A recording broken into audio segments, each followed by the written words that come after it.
The Thursday nighter to kick off Week 9, featuring the 2-5 Ravens against the 2-6 Dolphins. Baltimore a 7.5-point favorite. According to our friends at FanDuel, the Ravens still the favorite to win the AFC North despite being 2 games back of the Steelers.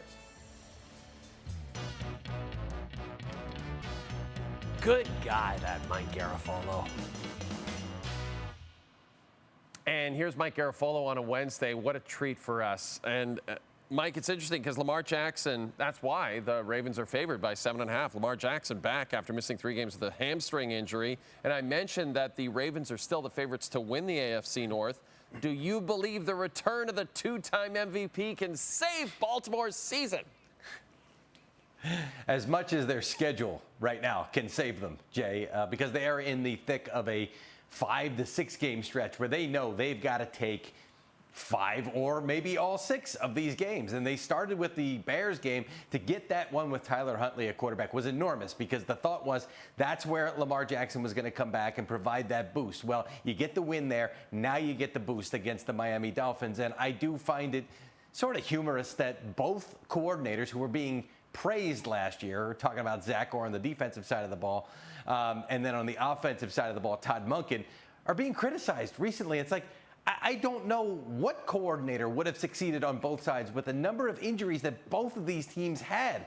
You're questioning the offensive play calling? Yeah, it's a lot harder to call plays when Lamar Jackson is not your quarterback. I mean, he's literally an MVP, most valuable player candidate each and every single year, and winds up taking it home multiple times. And maybe even this year when he comes back, I don't think he's going to be, but I'm just saying, when he comes back and you see that impact, you go, oh, okay, that's the value in most valuable players. So Lamar Jackson coming back is going to remind everybody what this offense is, what this team is, what the offense can be, and why Todd Monken is not a moron calling the wrong plays. He just had the wrong quarterback in there with Cooper Rush. Big difference between Cooper Rush and Lamar Jackson. I think you're going to see it immediately. All right, on Wednesday, the Lions' Aidan Hutchinson, their homegrown star defensive end, got paid $141 million guaranteed. That's the most ever for a non-quarterback, Mike. Just an example of the Ford family of ownership really investing in the core of this team. Yeah, and they tried to do this sooner. It only took longer because Micah Parsons, with that trade to the Green Bay Packers, that's when you have the utmost leverage, and he maximized it. He got $47 million per year. Previously, it was at 40, 41. So Aidan Hutchinson sitting there saying, well, I'm not going to take closer to those other guys. Look at where the number is now. So he got up there at $45 million, not quite to Parsons, but a really good number. And this is the latest deal that Brad Holmes, the general manager, did. I talked to him this offseason at the scouting combine, and he was kind of grumbling about, oh, we've already done so many deals, and there's even more to come. All these guys want to get paid.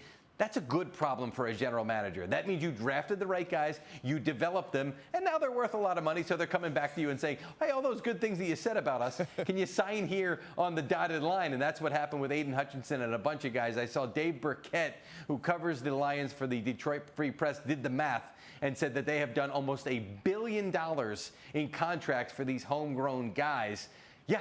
That's a lot of money. That's probably, most of it, obviously not guaranteed, but most of it probably going to get paid out in the future. That, again, a good thing for Brad Holmes, for Dan Campbell. They knew what they wanted to do coming in with this regime. They got it done. They continue to do it. Good for them. And, of course, Mike, you are going to be super busy this week. We are less than a week away from the NFL trade deadline this Tuesday, 4 p.m. Eastern time. Are you expecting it to be a busy week, Mike? And are you expecting that legitimate stars might be on the move? I'd say relatively busy to that first one. I don't know if it'll quite hold up to the last couple of years, but we've already seen some action there. But as for the blockbuster deals, we don't usually see them right now. We see them in the offseason, which, by the way, is when Myles Garrett gave the Browns an opening to trade him, and they said, no way, absolutely not, then got the contract extension done.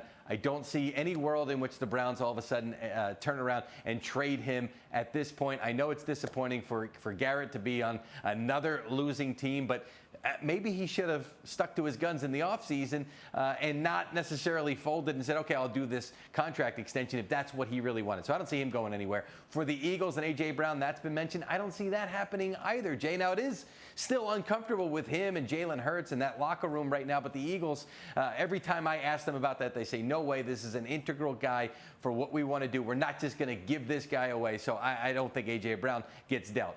I think maybe one of the more premier names that you're going to hear could be Breece Hall, the Jets running back, as far as skill position players and a guy that could go somewhere else and maybe get a big contract in the near future. It just hasn't worked out with the talks between him and the team to this point.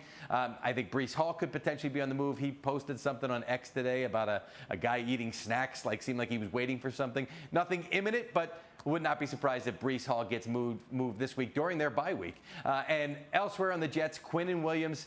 That's a guy that I know there's a lot of interest in around the league, but it's going to take a big, big offer for the Jets to let the big man go.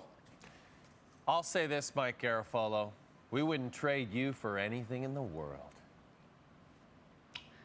Anything? Nothing? I can think of a few things. I might trade myself, Jay.